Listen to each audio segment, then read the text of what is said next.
આદરણીય મુખ્ય મહેમાન શ્રી, આમંત્રિત મહાનુભાવો અને મારા વાલા મિત્રો, સુપ્રભાત. આજનો મારો વિષય છે નિષ્ફળતા જ સફળતાની ચાવી હોય છે. નિષ્ફળતા એટલે જ્ઞાન. તે તમને કંઈક શીખવાડે છે, તમારું ઘડતર કરે છે, ચમકાવે છે. હીરો પણ પોતાની ચમક ત્યારે જ આપે છે જ્યારે તે ઘસાય છે. નિષ્ફળતા જ તો તમને જિંદગીના પાઠ ભણાવે છે. પણ આ બધું ત્યારે જ શક્ય બને છે જ્યારે તમે આમાંથી કંઈક શીખો છો. ત્યારે જ તો બને છે નિષ્ફળતા સફળતાની ચાવી. પણ આ ચાવી પણ ત્યારે જ ફરે છે જ્યારે તમે પ્રયત્નોથી હારતા નથી. પરંતુ જો તમે એવું માનીને બેસી જાઓ છો કે હું આ કંઈ નહીં કરી શકું, તો દુનિયાની કોઈ તાકાત તમને સફળ નહીં બનાવી શકે. નિષ્ફળતા અને સફળતા તમારી જ અંદર હોય છે. જો તમે પ્રયત્નોથી હારતા નથી તો તમને સફળ થતા કોઈ નહીં રોકી શકે. આપણે નાનપણમાં શીખવાડવામાં આવ્યું હતું ને કે try and try again until you succeed. આ દુનિયામાં અમુક લોકો જેવા હશે કે જેને પહેલી જ વારમાં સફળતા મળી હશે. આપણા પ્રધાનમંત્રી શ્રી નરેન્દ્ર મોદીને જ જોઈ લો. એક સમય હતો કે જ્યારે તેમને અમેરિકાના વિઝા પણ નહોતા મળ્યા, કારણ કે તેમને યોગ્ય નહોતા માનવામાં આવ્યા. અને આજે જુઓ, એ જ શ્રી નરેન્દ્ર મોદીને આજે અમેરિકાના પ્રેસિડેન્ટ અતિથિ રીતે આમંત્રિત કરે છે. મશહૂર અભિનેતા શ્રી અમિતાભ બચ્ચનની વાત કરું તો એક સમય હતો જ્યારે તેમને રેડિયો જોકીમાંથી ના પાડવામાં આવી હતી, એમ કહીને કે તેમનો અવાજ નથી સારો. અને આજે જુઓ, તે જ અવાજ એમની પહેચાન છે. એટલે જ કહેવાય છે, work hard in silence and let success make the noise. શાળા અને જીવન બંને જગ્યાએ તમારી પરીક્ષાઓ લેવાતી હોય છે.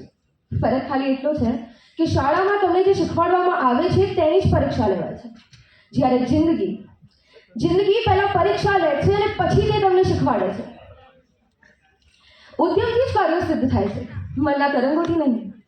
સૂતેલા સિંહના મુખમાં પણ મૃગ પ્રવેશી જતા નથી.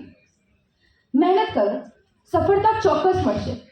કરેલી મહેનત ક્યારે પણ વ્યર્થ નથી જતી. એટલે ગઈકાલને ધ્યાનમાં રાખીને આવતીકાલને સુધારો અને પ્રયત્નો આજથી જ ચાલુ કરો. અને ઉપરથી હું તમને 4 લાઈનો કહીશ. मंजिल मिल जाएगी एक दिन, भटकते भटकते ही सही. गुमराह तो वो है जो घर से निकलते ही नहीं. खुशियां मिल जाएंगी एक दिन, रोते रोते ही सही. दिल के कमजोर तो वो है जो हंसने की सोचते ही नहीं. पूरे होंगे हर वो ख्वाब जो देखे हैं अंधेरी रातों में. ना समझ तो वो है जो इस डर से पूरी रात सोते ही नहीं. मंजिलें मिलेंगी और ख्वाब भी सारे पूरे होंगे. शुरुआत तो करो. हार के डर से बैठे रहने से अच्छा है कोशिश करो, शायद जीत जाओ. क्योंकि मंजिल मिले ना मिले ये तो मुकद्दर की बात है. कि मंजिल मिले ना मिले ये तो मुकद्दर की बात है, पर हम कोशिश भी ना करें ये तो गलत बात है. तो હવે હું તમને એમ કહું કે જે કોઈ બીજાએ કર્યું છે એ કેમ કરવું છે? જે કોઈએ કરવાનું વિચાર્યું પણ નથી એ કરી જુઓ. લોકોના ઉદાહરણ આપવા કરતાં સારું છે તમે ખુદ ઉદાહરણ બનો. અને હું આ વાત પૂરા વિશ્વાસથી કહી શકું છું કે મારાથી સારું કોઈ જ નથી. અને હું તેમ પણ કહી શકું છું કે તમારાથી સારું પણ કોઈ નથી. જે તમે કરી શકો છો એ દુનિયાની બીજી કોઈ વ્યક્તિ નથી કરી શકતી. એકવાર વિચારી જુઓ.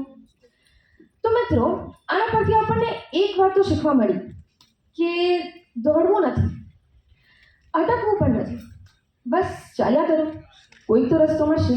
આભાર.